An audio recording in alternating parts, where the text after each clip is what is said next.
Bonjour, Laurence Luyetané, professeure de yoga, thérapeute psychocorporelle jungienne et auteure. Sur cette vidéo, je vais vous parler de l'utilisation du mandala dans le cadre d'un chemin de développement personnel, voire dans le cadre d'un travail à visée psychothérapeutique. Alors, le mandala, moi je l'ai découvert il y a fort longtemps lorsque j'étais en formation de professeur de yoga.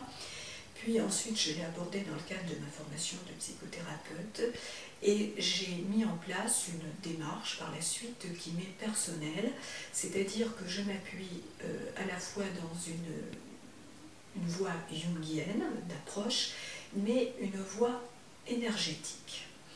Alors, le mandala est connu souvent avec les albums qui proposent des mandalas à colorier, mais une fois qu'on a colorié un mandala, qu'est-ce qu'on en fait ?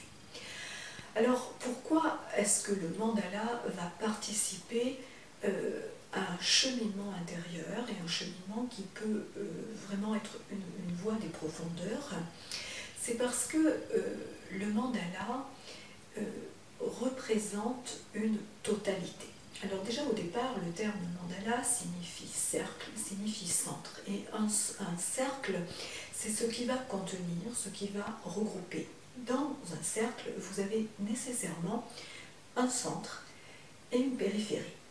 Alors, ça ne veut pas dire que tous les mandalas sont dans des cercles. Vous pouvez avoir des mandalas qui sont carrés, vous pouvez avoir des mandalas dans des losanges, vous pouvez avoir des formes octogonales. Voilà, un mandala peut avoir donc plusieurs formes, mais ce qui est certain, c'est que c'est en fonction du centre.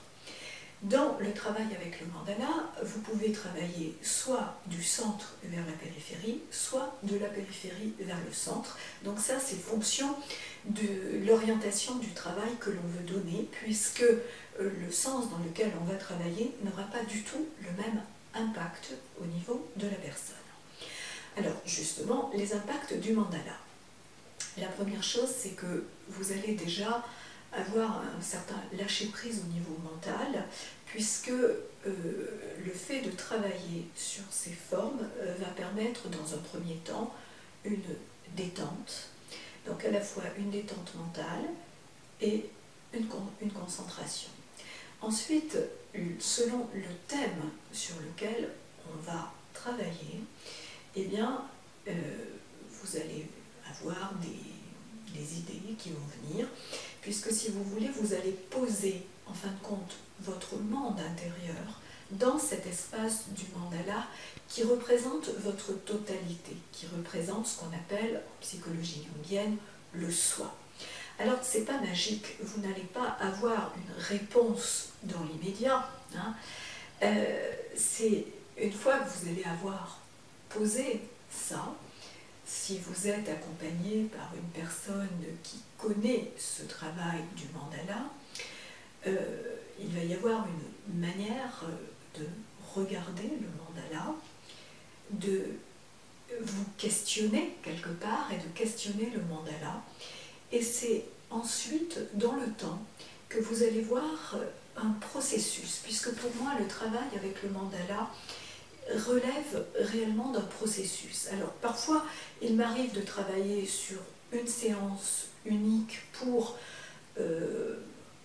aborder quelque chose et ensuite on voit qu'il y a un changement, qu'il y a des éléments qui apparaissent. Mais souvent, je propose aux personnes un travail qui s'inscrit donc dans ce processus et j'ai remarqué que ce processus se faisait sur l'élaboration de 3 ou 4 mandalas pour aller vraiment au bout de quelque chose. Donc, ce travail, si vous voulez, c'est quelque chose qui va aller résonner dans la profondeur de votre être au niveau donc de l'inconscient. Alors, la question qui est souvent posée aussi, est-ce que pour faire des mandalas, il faut savoir dessiner? Absolument pas. Parce que d'abord, donc, on peut partir, comme je vous le disais, de formes qui sont déjà dessinées, ou vous pouvez aussi construire votre propre mandala, donc c'est-à-dire qu'au bout d'un moment, parfois lorsqu'on a travaillé sur des mandalas déjà dessinés, on a envie de construire son propre mandala, donc là on va faire ce qu'on appelle différentes matrices, puisqu'on va travailler par étapes, mais vous n'êtes pas obligé non plus de faire du figuratif. L'objectif du travail sur le mandala, enfin en tout cas moi dans la démarche que je propose, ce n'est absolument pas de chercher à faire quelque chose d'esthétique, ce n'est pas non plus reproduire des mandalas comme on va pouvoir voir en Inde, notamment ceux qui représentent dans la tradition du yoga les chakras, c'est vraiment poser ce qui est là, donc en fonction du thème sur lequel vous travaillez. Vous n'allez pas faire une exposition, donc ça peut être simplement des formes et des couleurs. Maintenant, si vous avez plus de créativité, que vous êtes entre guillemets doué en dessin, bon, il va émerger des dessins beaucoup plus figuratifs.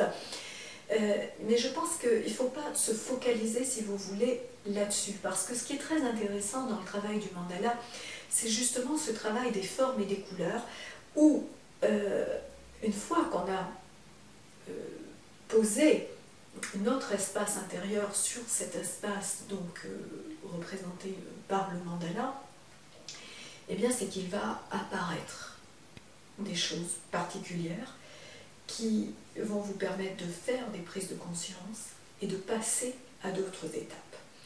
Donc voilà, si vous voulez, ce travail avec le mandala.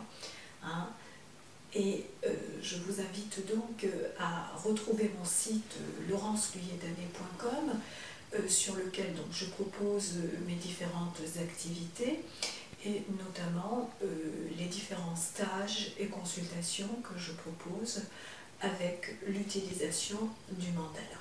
Et vous pouvez également retrouver mes diverses publications. À bientôt.